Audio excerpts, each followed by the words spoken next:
आपल्या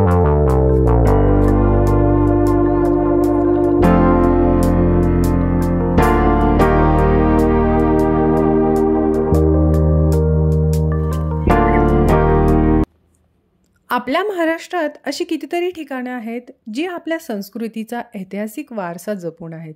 त्यातलंच मल्लिकार्जुनाचं हे मंदिर सुंदर असा ट्रेक आणि गडावर पोहोचल्यानंतरचा दिसणारा आजूबाजूचा परिसर मन मोहून टाकतं. चला तर मग मित्रमैत्रिणींनो, आजची ही सफर विलासगडाची, गिरिदुर्गाची म्हणजेच श्री क्षेत्र मल्लिकार्जुन देवस्थानाची. तसा हा प्लॅन अचानकच ठरलेला.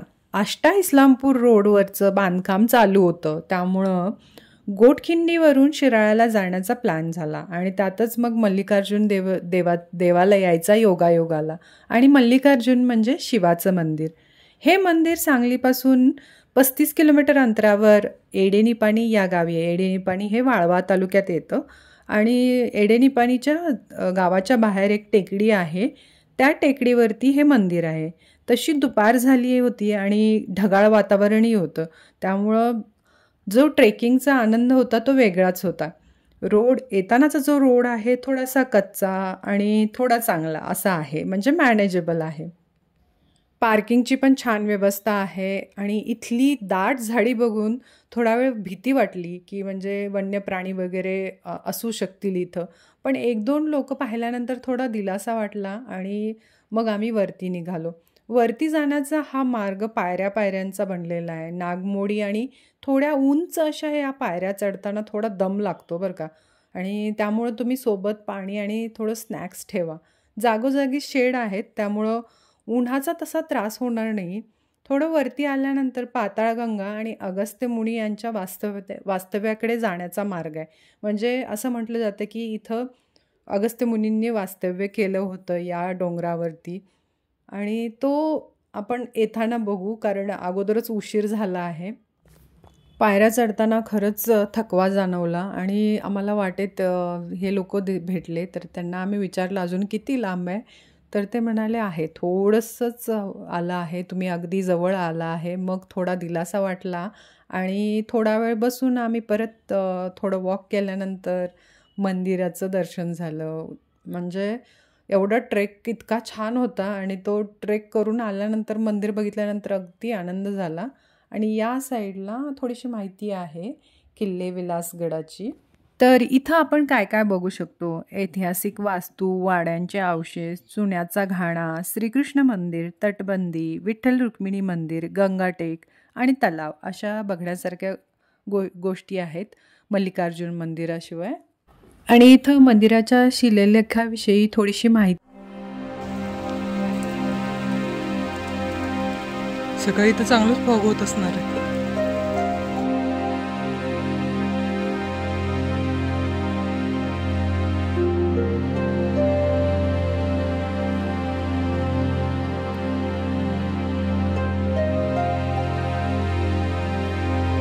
जवळपास अर्धा 1 तासात तुम्ही मंदिराजवळ येऊन पोहोचता, म्हणजे मुख्य प्रवेशद्वाराजवळ.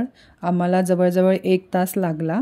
आणि प्रथम आपण मल्लिकार्जुनाचं दर्शन घेऊया. आणि हे मंदिर म्हणजे शिवकालीन मंदिर आहे. तुम्हाला बघितल्याच जाणवतं की इथं तुळशी वृंदावन आहे, दीपमाळ आहे आणि जे बांधकाम आहे ते हेमाडपंथी वाटतं. घेऊ ना व्हिडिओ?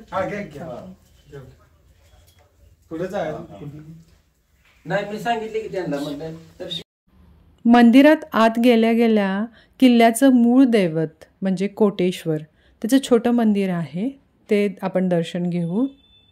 आणि हे मंदिर म्हणजे एक गुहाच आहे. 4 खांब आहेत, 6 खांब आहेत आतमध्ये.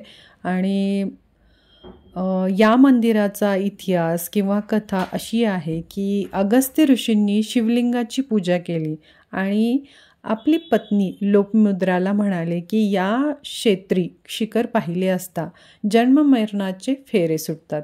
इथं अगस्त्य ऋषी आणि त्यांची पत्नी लोपमुद्रा यांचा वास असल्याचं सांगतात.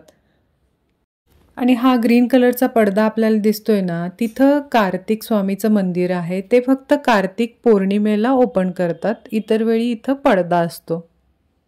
महादेवाच्या पिंडीसमोर असणारी ही गणपतीची मूर्ती अगदी पुरातनच वाटते. चला तर मग मल्लिकार्जुनाचं दर्शन घेऊया. इथं बसल्यानंतर अगदी नीरव शांततेचा अनुभव आला.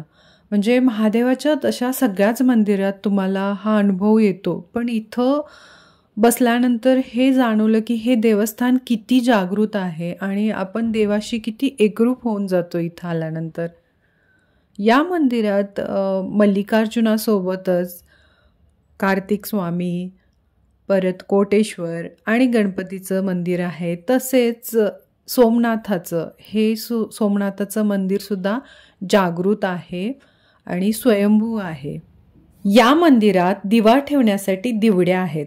तसेच खळीचा दिवा बघण्यासारखा आहे. म्हणजे हे अगदी जुने पुरातन काळात वापरात असायचे ते इथं आहेत आणि बघायला मिळाले. खूप आनंद वाटला. बाहेर भली मोठी अशी दीपमाळ आणि तुळशी वृंदावन आहे. बाजूलाच अर्धवट कोरलेली लेणी पण आहेत. तुम्ही बघू शकता आता बंद आहेत ती. आणि इथं आहेत आपले राजे, त्रिवार, मुजरा.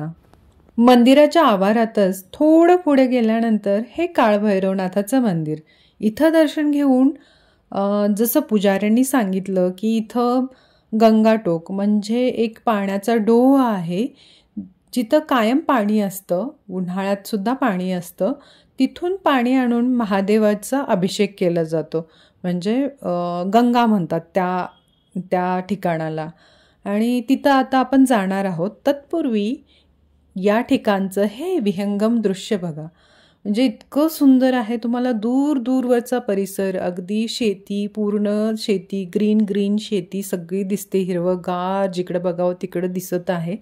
आणि थोडा पाऊस पण चालू झाला आहे आणि आम्ही आता चाललो आहे गंगा टोककडे. तर जायचा रस्ता हा आहे असा. आणि सध्या तर कोणी दिसत नाही आहे या रस्त्याला, तरी पण जायचं धाडस करूया आपण, चला. तर जायच्या रस्त्यावरच एक छोटासा डोह दिसला. हा सुद्धा, यामध्ये सुद्धा पाणी भरपूर दिसत आहे. आणि म्हणजे स्वच्छ पाणी आहे, असं गढूळ पाणी वगैरे नाही आहे आणि खूपच खोल आहे. आणि तसंच आम्ही आता पुढे पुढे चाललो आहे. अशी वाट ही पायवाटच आहे आणि साईडला दरी आहे छोटीशी एका साईडला. आणि या रस्त्यावरून चालताना मला वाटलं की आपण ट्रेकिंगचे शूज घालून आलो ते अगदी बरोबर केलं. आणि जो व्ह्यू दिसतो इथून सह्याद्रीचा तो खूपच अप्रतिम आहे. तुम्ही मिस नका करू या साईडला यायचं. आणि आता सगळा सह्याद्री फुलांनी फुललेला आहे. रानफुलं आहेत ही सगळी आणि खूप सुंदर दिसत आहे हा परिसर. हिरवंगार गवत, त्यातच ही पिवळी फुलं, सोनकीची फुलं, थोडी जांभळी फुलं, अशी खूप सारे प्रकारची फुलं या डोंगरावर आलेली आहेत. या साईडला इतकं सुंदर दृश्य बघायला मिळेल असं वाटलंच नव्हतं. तशी संध्याकाळची वेळ आणि खूप थंड असं वातावरण झालं आहे इथं. खूप दूर दूरपर्यंतच्या सह्याद्रीच्या रांगा दिसत आहेत एका साईडला. आणि एका साईडला जी शेती आहे ती शेती दिसत आहे, गावं दिसत आहेत दूर दूरवरची. ट्रेकिंगच्या तयारीने आलेलो, पण एवढा ट्रेक होईल असं वाटलं नव्हतं. कारण पाठीमागच्या साईडला भरपूर ट्रेक आहे आणि जो पाण्याचा डोह आहे तिथंपर्यंत आता जवळजवळ पोचलो आहे. आणि हा मला एक एक एक एक एक एक अशी करून फुलं देत आहे तिथली. आणि जवळजवळ माझ्याकडे आता एक 15-16 टाईपची ही रानफुलं जमा झाली असतील. हा तो डोह पाण्याचा, याला गंगा म्हणतात. आणि इथं एक छोटंसं मंदिर आहे आणि महादेवाचं लिंगही आहे. तर आपण पाण्यात जाऊ, बघू थोडं.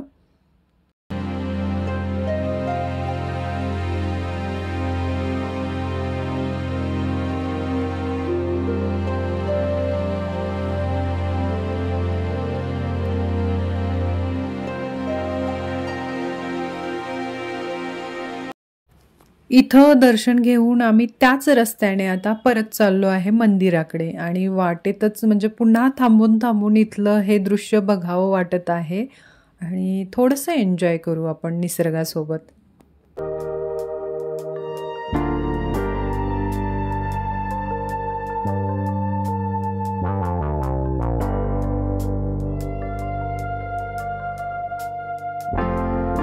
मंदिराच्या पाठीमागच्या साईडला किंवा मंदिराच्या वरच्या साईडला अगदी टेकडावरती हे विलासगड आहे. विलासगडाचा प्रवेशद्वार आहे आणि तिथंच चांदबुखारी बाबांचा दर्गा पण आहे. विठ्ठल रुक्मिणीचं मंदिर आहे.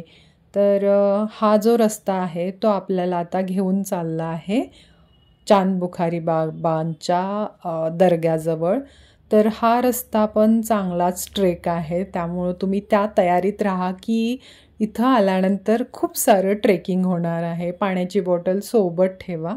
आणि हे विलासगडाचं प्रवेशद्वार म्हणजे अगदी भग्नावस्थेत आहे हे. आणि इथं एक छोटीशी वेल पण आहे, ती पण म्हणजे भग्नावस्थेतच आहे. हे समोरच दिसत आहे ते विठ्ठल रुक्मिणीचं मंदिर आहे. तर हे पण आता पूर्ण मोडकळीस आलेलं आहे, त्यामुळं इथलं जे विठ्ठल रुक्मिणीची मूर्ती आहे ती आता दर्गाच्या साईडला शिफ्ट केली आहे. त्या मंदिराकडे आपण आता जाणारच आहोत. तत्पूर्वी इथलं पण दृश्य बघून घ्या. खूप सुंदर दिसत आहे इथून सुद्धा परिसर आजूबाजूचा.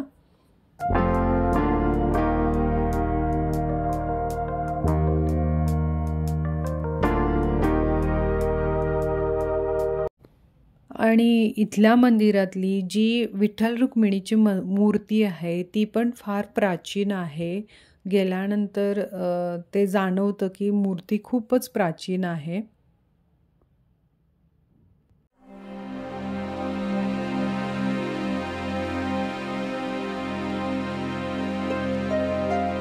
लागूनच पीर बाबरदीन बाबांचा दर्गा आहे.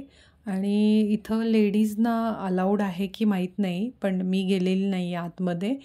आणि हा दर्गा पण जागृत आहे. इथं त्यांचं वास्तव्य होतं. तसा अंधार होत चाललेला आणि इथल्या लोकांनी आम्हाला सांगितलं की लवकर खाली उतरा, उतरायला पण वेळ लागेल.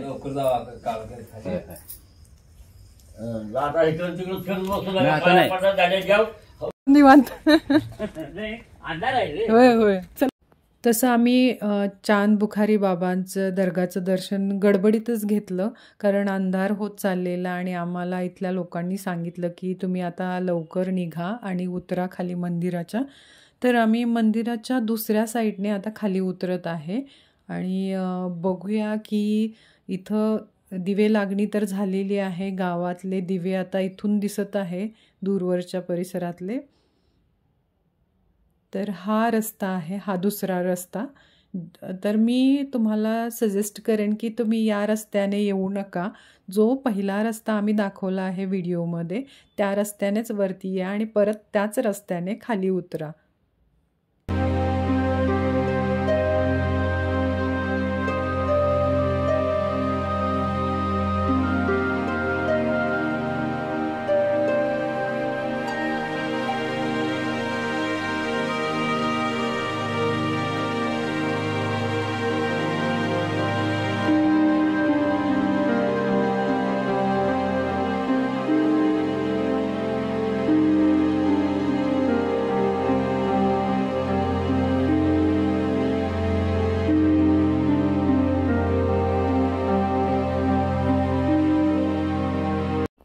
आणि खरंच मंदिराच्या पायऱ्या उतरता उतरता अगदी पूर्ण अंधारमय होऊन गेलेलं.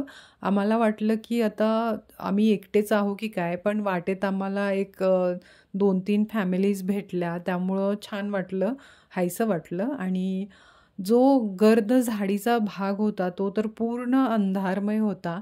तिथं आम्हाला बॅटरी म्हणजे मोबाईलची बॅटरी आम्ही ऑन केली आणि तसं आम्ही चालत आलो. पूर्ण काळोख होता इथं. आजचा हा व्हिडिओ तुम्हाला नक्कीच आवडला असेल आणि जर हा व्हिडिओ तुम्हाला मल्लिकार्जुन देवस्थानापर्यंत घेऊन गेला तर व्हिडिओला शेअर, चॅनलला सबस्क्राईब आणि व्हिडिओला लाईक करायला विसरू नका. भेटूया अशाच आणखी एका नवीन व्हिडिओसोबत पुढच्या वेळी. धन्यवाद.